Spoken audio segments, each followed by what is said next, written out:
اقوام متحدہ کے سیکرٹری جنرل انٹونیو گتریس نے مشرق وسطی میں حملوں کے سنگین نتائج سے خبردار کیا ہے۔ ایک بیان میں انہوں نے کہا کہ صورتحال کسی کے بھی قابو سے باہر ہو سکتی ہے۔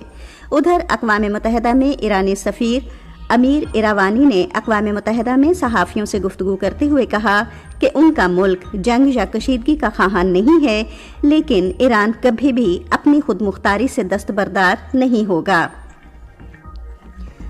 عرب لیگ کے وزرائے خارجہ کا آج ایک ہنگامی اجلاس ہو رہا ہے، جس میں تنظیم کے کئی رکن ملکوں پر ایرانی حملوں کے معاملے پر غور کیا جائے گا۔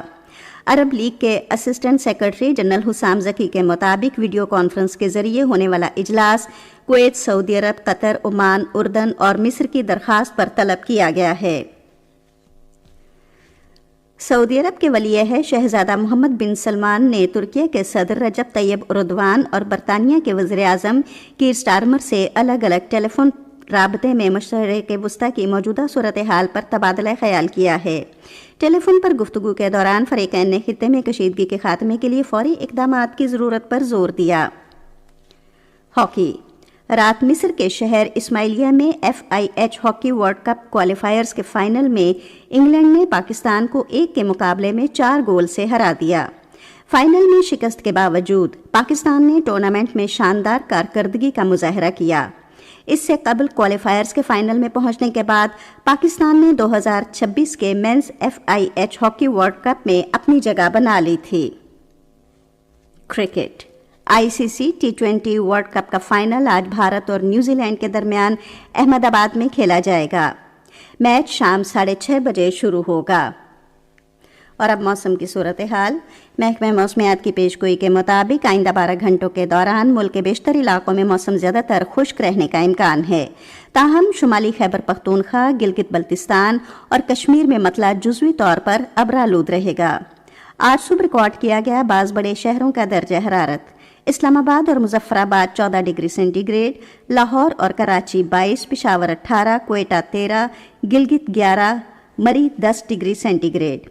محکمہ موسمیات کی پیشگوئی کے مطابق سری نگر، جموں، پلوامہ، اننت ناگ، شوپیاں اور بارہمولہ میں مطلع جزوی طور پر ابرآلود اور موسم خشک رہنے کی توقع ہے، جبکہ لیہ میں موسم سرد اور مطلع جزوی ابرآلود رہنے کا امکان ہے۔ آج صبح ریکارڈ کیا گیا درجہ حرارت سری نگر اور شوپیاں میں 9 degree centigrade, Jammu 18، Leh 3، جبکہ پلوامہ، اننت ناگ اور بارہمولہ میں 8 ڈگری سینٹی گریڈ۔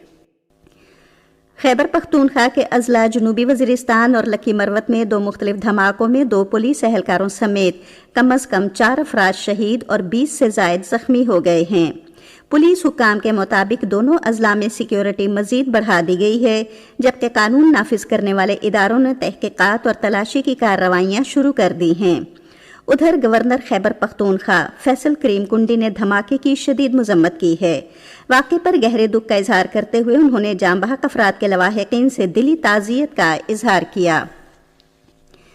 مشرق وسطی میں جاری جنگ کے باعث فضائی سفر میں خلل پیدا ہوا ہے، جس کے باعث خصوصاً عمرہ زائرین اور سعودی عرب کے مغربی علاقوں میں جانے والے مسافر متاثر ہوئے ہیں۔ حکومت پاکستان کی ہدایات کے مطابق ریاض میں پاکستانی سفارت خانے اور جدہ میں پاکستان کے قونصل جنرل نے 24 گھنٹے ہیلپ لائن قائم کی ہے اور پاکستانی مسافروں کی سہولت کے لیے علاقائی ہوائی اڈوں پر ٹیمیں تعینات کی ہیں۔ جدہ، مکہ اور مدینہ میں پاکستانی زائرین اور مسافروں کی صورتحال بہتر ہے، جبکہ ان فضائی حدود میں فضائی سفر میں معمولی رکاوٹوں اور خطرات کا انتباہ ہے۔ نائب وزیر اعظم محمد اسحاق ڈار نے گزشتہ رات ایرانی وزیر خارجہ عباس عراقچی سے خطے کی بدلتی ہوئی صورتحال پر گفتگو کی۔ دونوں رہنماؤں نے حالیہ پیش رفت پر تبادلہ خیال کیا اور رابطے میں رہنے پر اتفاق کیا۔ نائب وزیر اعظم نے خلیج تعاون کونسل کے سیکرٹری جنرل جاسم محمد البدیوی سے بھی بات کی اور علاقائی صورتحال پر تبادلہ خیال کیا۔ خلیج تعاون کونسل کے سیکرٹری جنرل نے کونسل کے ساتھ پاکستان کی مضبوط شراکت داری اور یکجہتی کو سراہا۔ فریقین نے کشیدگی میں کمی کی اہمیت کو اجاگر کرتے ہوئے خطے میں امن و استحکام کے لیے مذاکرات اور تعاون پر زور دیا۔